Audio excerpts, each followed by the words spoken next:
तो रावण और उसके राक्षस जो करना चाहते थे, उत्तर भारत में भी घुस चुके थे, आर्यावर्त में उनकी घुसपैठ थी, पूरा दंडकारण्य खर और दूषण के आतंक से त्रस्त था।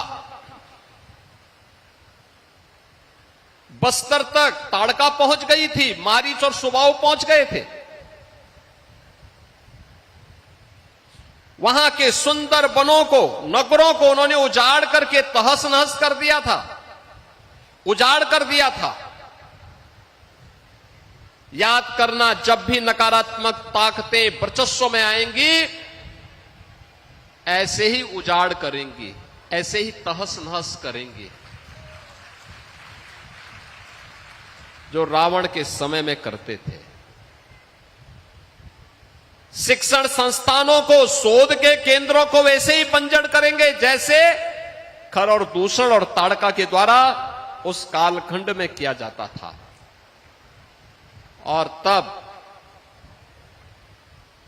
पहले महर्षि विश्वामित्र प्रभु राम को अपने यज्ञ की रक्षा के बहाने ले गए और ताकत को देखना चाहा कि क्या यही राम हैं जिनके बारे में हम सोचते हैं।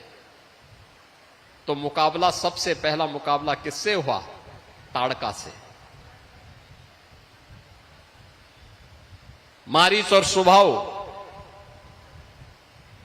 सुबाहु को तो बक्सर में ही स्वाहा कर दिया गया था, लेकिन मारीच वहां से कई योजन दूर जाकर के गिरा था। उसकी समझ में आ गया था कि गलत व्यक्ति से टकरा गए हैं, गलत दिशा में जा रहे हैं अब। और इसलिए जब रावण उसके पास जाता है, तो आपने देखा होगा, जब रावण ने कहा कि तुम ऐसा करो, तो उसने पहले तो मना कर दिया, रावण को समझाने का प्रयास किया, क्योंकि रिश्ते में रावण का मामा भी लगता था। यही होता है, ये चाचा और मामा जब किसी व्यवस्था में पड़ते हैं ना, तो हमेशा उसको कुसंग की तरफ ही लेके जाते हैं,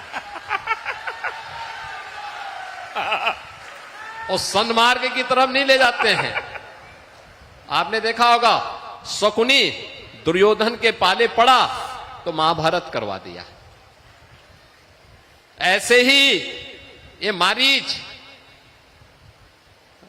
रावण के संग आया। रावण ने उनसे कहा कि मेरे साथ पहले तो उसने समझाने का प्रयास किया, लेकिन अंत में उसको मालूम था, रावण ने कहा मार दूंगा अगर नहीं मानोगे तो उसने कहा कि चलो तुम्हें तो मरना ही मरना है, लेकिन मैं तेरे हाथ से क्यों मरूं, कम से कम प्रभु के हाथ से मरूंगा तो उद्धार हो जाएगा।